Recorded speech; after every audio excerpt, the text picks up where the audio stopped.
2.5단계가 이제 계속 이제 사회적 방역 지침 거리두기를 하고 있습니다. 지속됨에 있어서 너무나 답답해요. 굉장히 답답함을 저도 느낍니다. 제가 뭐 활동적이고 외향적이어서 답답하다기보다는 뭐 아무도 만나지 못하잖아요, 그렇죠? 심지어 카페에 올라가도 우리 간격을 두고 마주보지도 못해요, 그렇죠? 이게 대각선에 앉아 있거나 아니면 옆에 뛰어 앉아 있거나 그런 이 만남, 또 이 관계, 이 답답함이 너무나 지속돼서 힘이 든 건 사실입니다. 그러나 우리가 기도할 때도 그랬지만 오히려 이 비대면으로 하는 이 시간을 통해서 잠재적 어떤 그런 사모함이 계속 쌓여있는 거예요. 그래서 이 은혜를 계속 갈급해하는 거죠, 그렇죠? 목이 마르면 참다 이제 물 한 잔 마시면 해갈이 되고 속 시원한 것처럼 우리가 지금 그런 갈급함이 쌓여가는 시간이에요. 이거를 이제 건강하게 풀어가야겠죠.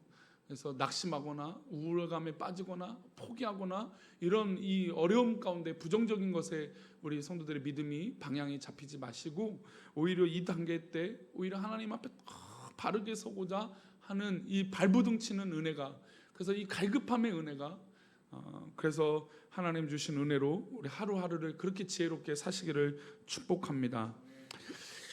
제일 이런 단계가 지속되면서 사회적 거리두기나 이런 코로나로 인해서 제일 고민되는 건 만나지 못하는 이 어려움입니다. 그러니까 만나지 못하는 것 때문에 목사로서의 어려움은 실천하지 못하는 어려움이 있어요. 뭔가 그러니까 제가 이제 설교하고 말하는 사람이니까 이 말을 하는 사람 입장에서 여러 가지 말을 하려면 주워 담아야 되잖아요, 그렇죠? 내가 말한 게 있고 제가 말한 게 있으니까 그것을 행동하려고 해야 되는데 행동하지 못하는 결과들이 나오잖아요, 그렇죠? 지금 벌써 한 달이 넘게 우리 성도들을 가까이 만나지 못하는 게 3주는 넘었으니까요. 이러다 보니까 제가 보여주고 싶고 하고 싶은 행동들도 우리 성도들이 보여주지 못하고 드려 보이지 못하고 제가 실천하지도 못하니까 참 답답함이 저희 가운데 있습니다. 그러면서 드는 생각이, 우리가 요한일서 4장 11절을 제가 벌써 6주째, 이제 오늘로 7주째인데 묵상하면서 드는 생각이, 우리 4장 11절 한번 다시 읽어볼게요. 다시 한번 읽어봅니다. 사랑하는 자들아, 하나님이 이같이 우리를 사랑하셨은즉 우리도라고 하는 말이에요. 우리도. 제가 이 말이 다시 한번 고백되어졌어요. 우리도라고 하는 것. 그러니까 지금 사랑하는 단어가 단수가 아니라는 거죠. 사랑하는 관계는 혼자가 아니라는 것입니다. 사랑하는 관계는 옆에 있는 사람과 우리라고 하는 관계예요. 근데 지금 이 코로나로 인해서 만나지 못하니까 우리라고 하는 단어가, 또 사랑하는 우리 교회의 우리라고 하는 단어가 부각이 되지 못한다는 것이죠. 그러니까 너무나 답답해요. 그래, 이 답답함이 계속되는데 지금 우리가 현세를 살아가고 있는 현재 가운데 어떤 마음이 드느냐. 우리 지난주에 이 말씀을 나눴죠. 디모데후서 3장 1절입니다. 함께 읽겠습니다. 너는 이것을 알라. 말세에 무슨 때가 있다고요? 고통하는 때가 있다라는 거예요. 우리가 서로 사랑하는 우리라고 하는 관계가 있어야 되는데 이 말세에 고통하는 때가 바로 이것이 아닌가 저는 생각이 들 정도로 이 코로나로 인해서 엄청난 어려움을 우리가 느끼게 돼요. 이것은 단순히 경제적인 문제 또 이런 것들이 문제가 다가 아니라 관계적인 거, 신앙적인 거, 모든 삶에 영위하는 것들이 고통의 때가 되었다는 것이죠. 그래서 정말로 말세예요. 심지어 교회를 향해서 세상의 잣대로 교회를 향해서 판단하고 이야기하고 하는 경우들이 많아요. 물론 교회가 잘못된 부분들이 늘 언제나 있지요. 그러나 소위 말하는 이 보편적 논리로 한 가지 논리가 맞으면 모든 것이 맞다라고 하는 이런 이 잘못된 논리 방식으로 교회를 폄하하고 신앙을 폄하하는 경우들이 많다라는 것입니다. 그래서 참 이때가 느껴지는 게, 제가 개인적으로 느끼는 게 우리라고 하는 단어가 성립이 안 되니까 너무나 어렵구나. 그래서 우리라고 하는 단어가 성립이 안 되니까 지금이 진짜 말세구나. 말세의 심판이 오게 되면 이 고난 때문에 흩어지게 되죠. 그렇죠? 그러니까 우리라고 하는 단어가 성립이 안 되는 게 바로 말세라는 것이죠.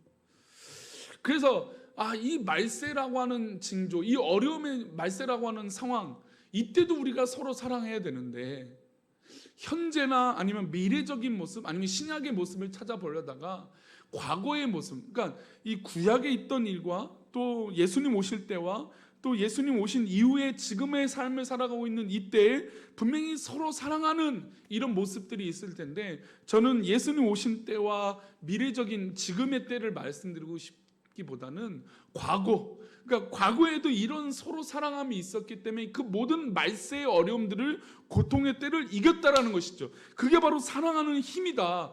사랑하는 힘이 있기 때문에 그 어려움들을 이길 수 있다라고 하는 것, 저는 그 사랑을 바로 요나단과 다윗과의 관계 가운데 말씀을 드리고 싶습니다. 다윗이 이제 사무엘상 17장 뭐 계속 이제 골리앗을 이기고 나서부터 이 사울 왕에게 질투를 받고 죽음의 위협을 받게 됩니다. 그래서 피난을 계속 다니죠. 17장부터 이어지는 계속 죽게 된다, 사울 왕이 너를 죽일 수 있다라고 하는 경고의 메시지를 계속 받게 돼서 도망치게 됩니다. 근데 이제 사울 왕이 이제 진짜 이 다윗을 죽여야겠다라고 하는 각오와 열심히 들어서자 그 옆에서 계속 지켜봤던 이 다윗의 절친이고 사랑하는 친구인 요나단이 다윗을 살리기 위해서 계속해서 노력하는 장면이 20장에 나오게 됩니다. 20장, 우리 사무엘상 20장 1절을 보면 다윗이 역시 도망하는 장면이에요. 우리 1절을 읽어봅니다. 다윗이 라마 나요대에서 도망하여 요나단에게 이르되 내가 무엇을 하였으며 내 죄악이 무엇이며 내 아버지 앞에서 내 죄가 무엇이기에 그가 내 생명을 찾느냐. 지금 다윗의 입장에서는 도망치는 상황이에요. 그러니까 도망 다닌다는 건 쉽지 않습니다. 뭐 도망자 뭐 영화도 있고 뭐 여러 가지 뭐 도망치는 경우들이 있지만 피말리는 일이에요. 잠을 잘 수 있겠습니까? 저는 뭐 이렇게 크게 도망칠 일이 없어서 그렇게 체험적으로 와보진 않은데, 만약에 나를 누가 찾는다, 근데 제가 뭔가 실수하는 건데 찾으러 온다, 그러면 굉장히 가슴이 뛸 것 같아요. 근데 그것이 죽음의 어떤 그런 경고고 죽음의 메시지라면 너무나 두렵고 떨리겠죠. 다윗 역시 자신의 목숨을 유지하기 위해서, 부여잡기 위해서 도망을 칩니다. 그러다 요나단을 만나요. 요나단은 누구입니까? 사울 왕의 아들이에요. 그 아들에게, 그리고 자신의 친구이지만 자기를 죽이려고 하는 아버지의 아들, 그 사울 왕의 아들에게 이렇게 얘기해요. 내가 21절 다시 한번 보여주세요. 내가 무엇을 하였느냐. 그러니까 다윗이 스스로 생각할 때 내가 뭘 잘못했냐, 내가 뭘 잘못했길래 이렇게 쫓김을 당하고 이런 위기를 내가 겪어야 되느냐. 지금 누구에게 하소연을 하고 있습니까? 요나단에게 하고 있는 거예요. 내 죄악이 무엇이냐. 너의 아버지, 그러니까 요나단의 내 아버지 사울 왕이 내 죄가 무엇이기에 나를 왜 죽이려고 하느냐라고 하면서 쌓아놨던 감정이 막 폭발하는 거예요. 요나단, 네가 생각해봐. 너의 아버지, 너의 아버지잖아. 도대체 너의 아버지가 나를 왜 죽이려고 하고 내가 무슨 죄를 그렇게 졌느냐. 아무리 떠올려봐야 자기도 생각할 수 있겠죠. 사울 왕은 천천히고 다윗은 만만이라고 하는 말이 자기가 한 말도 아니고, 그리고 다윗은 사울 왕의 종이고 군사잖아요. 사울 왕이 부릴 수 있는 존재입니다. 그런데 왜 제가 뭐가 있길래 네 아버지가 왜 그러냐. 아버지, 당신, 네 아버지, 그러니까 너의 아버지라고 표현하면서 하소연을 지금 다윗이 하고 있습니다. 그러니까 다윗의 입장에서는 지금이 말세죠. 죽을 것 같은 고통한 때가 지금 이 상황이잖아요. 그런 요나단이 이 이야기를 듣고 이런 위로의 메시지를 하기 시작합니다. 우리 2절 말씀, 사무엘상 2절 말씀입니다. 함께 읽겠습니다. 요나단이 그에게 이르되 결단코 아니라. 자, 여기요. 이 결단코라고 하는 건 이스라엘 백성들이 서원할 때, 그러니까 하나님 앞에 약속할 때 결단코라고 하는 단어들을 씁니다. 이것은 뭐냐? 내 목숨을 걸고 이 약속을 지키겠다라고 하는 의미로 쓰이는 단어예요. 그러니까 요나단이 그에게 목숨을 걸고자 약속하는 마음으로 아니야 이렇게 얘기합니다. 그런데 그 말은 이 다음에 결단코 아니라고 하는 뒤에 단어는 내가 뭐 아버지를 설득해서 아버지한테 이야기해서 뭐 이렇게 하겠다, 이게 아니에요. 뭐라고 얘기하냐면 내가 뭐라고 얘기하고 있습니까? 죽지 아니하리라 선언하고 있어요. 너는 결단코 죽지 않을 거야. 사울 왕이 자신을 죽이려고 하는데 요나단이 아무리 아버지의 아들이지만, 사울왕의 아들이지만 네가 죽지 않냐 할 거야. 이걸 어떻게 왕의 힘을 막을 수 있겠습니까? 근데 그 이유에 대해서 그 다음에 이어서 이렇게 얘기합니다. 읽어보겠습니다.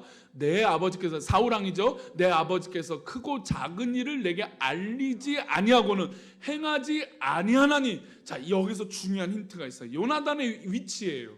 요나단의 신입이에요. 요나단이 인정받음이에요. 요나단이 얼마나 사울왕에게 인정받냐면, 아버지 사울왕이 행동을 하는데 하나 조그만 것이라도 알리지 않고는 행동하지 않는다는 것이죠. 즉 사울왕이 가장 믿고 신임하는 사람은 요나단이에요. 그래서 요나단에게 큰 일이든 작은 일이든 다 이야기해요.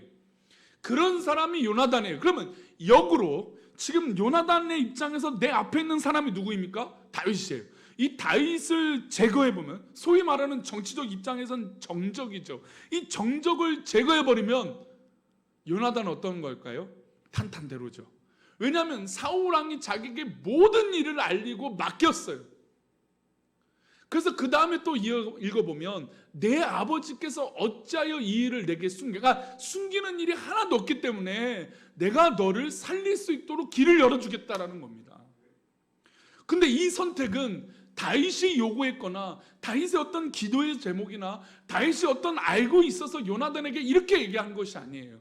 요나단이 스스로 다윗에게 약속하고 있는 것입니다. 어떻게 해요? 결단코라고 하는 말로요.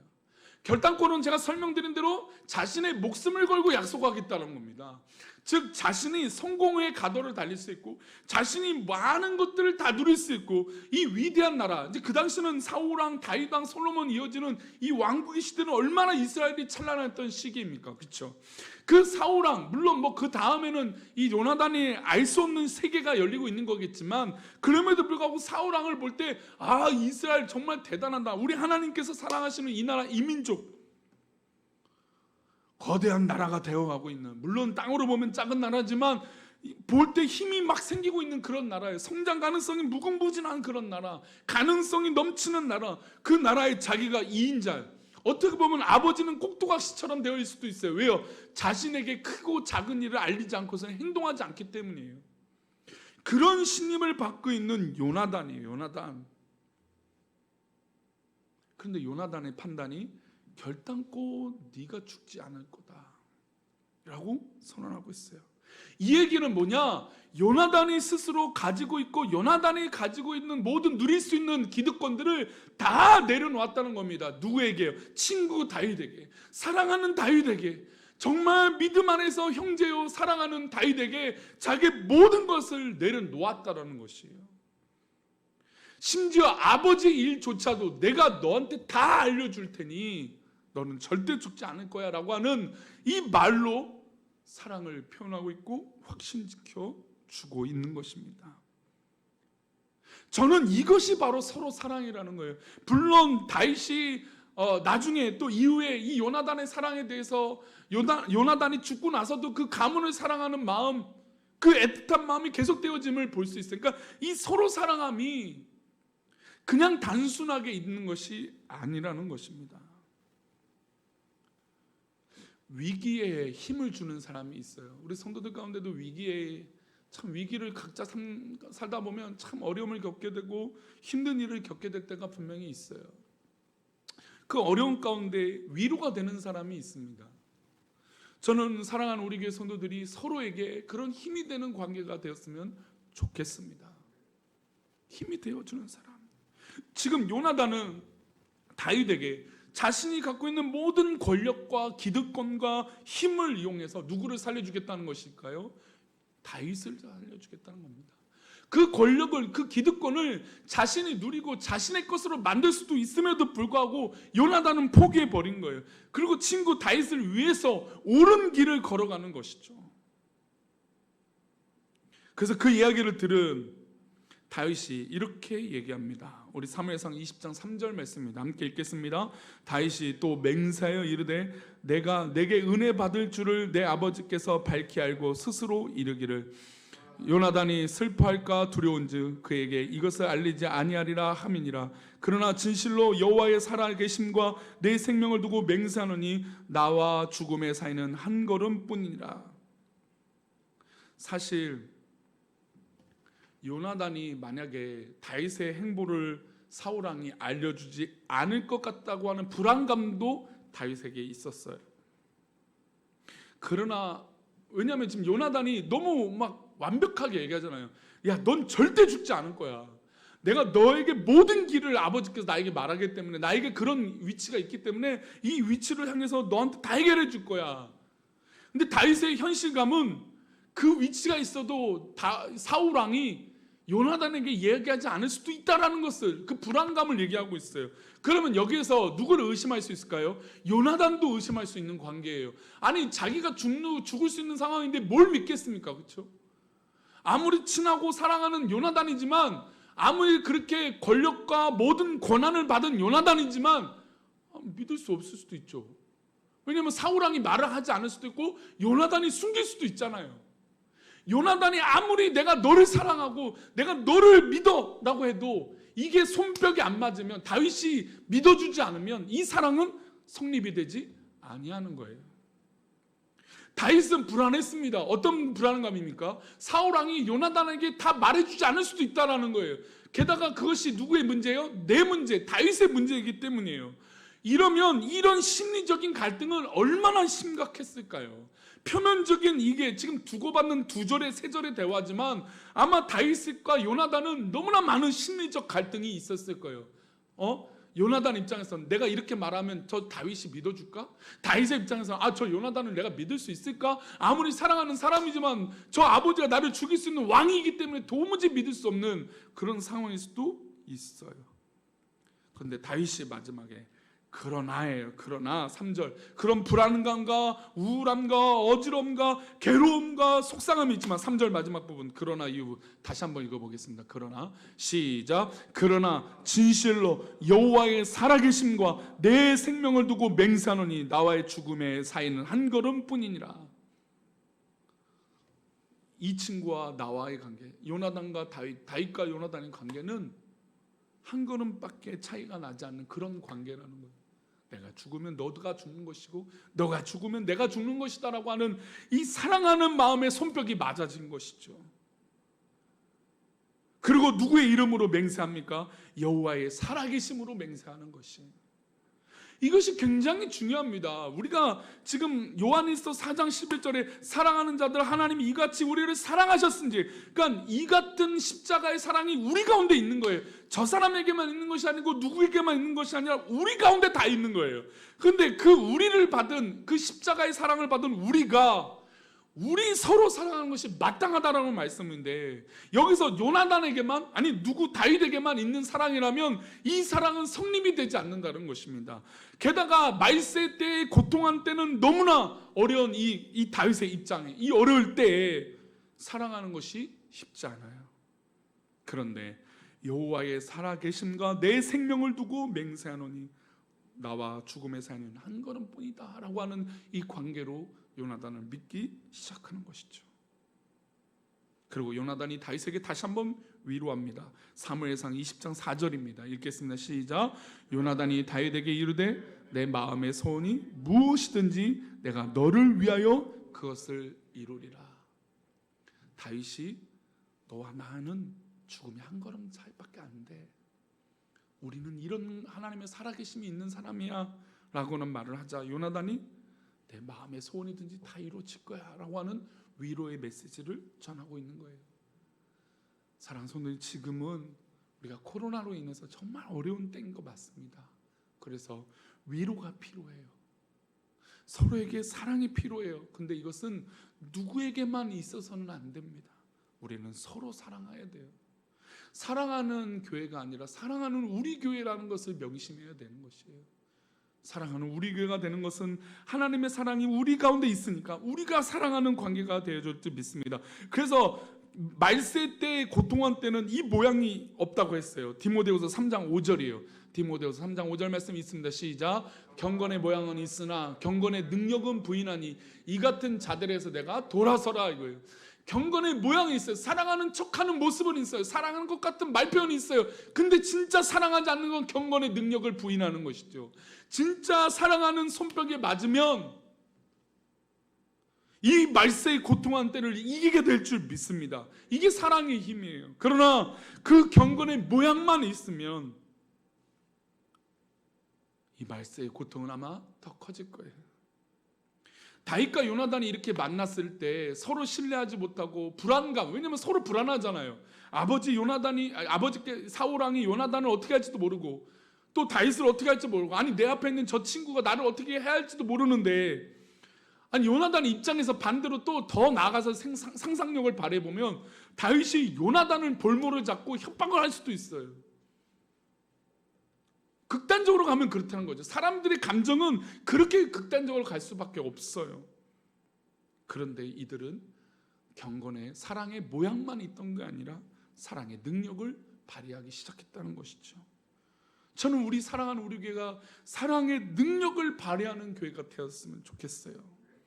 그래서 우리는 이것이 필요합니다. 마지막으로 요한일서 5장 3절의 말씀 함께 읽겠습니다.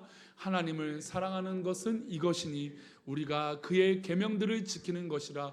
그의 계명들은 무거운 것이 아니로다. 할렐루야. 하나님을 사랑하는 것, 우리가 서로 사랑하는 것이 이것이다. 그런데 그 다음 단어가 바로 무슨 단어입니까? 우리가예요. 우리가.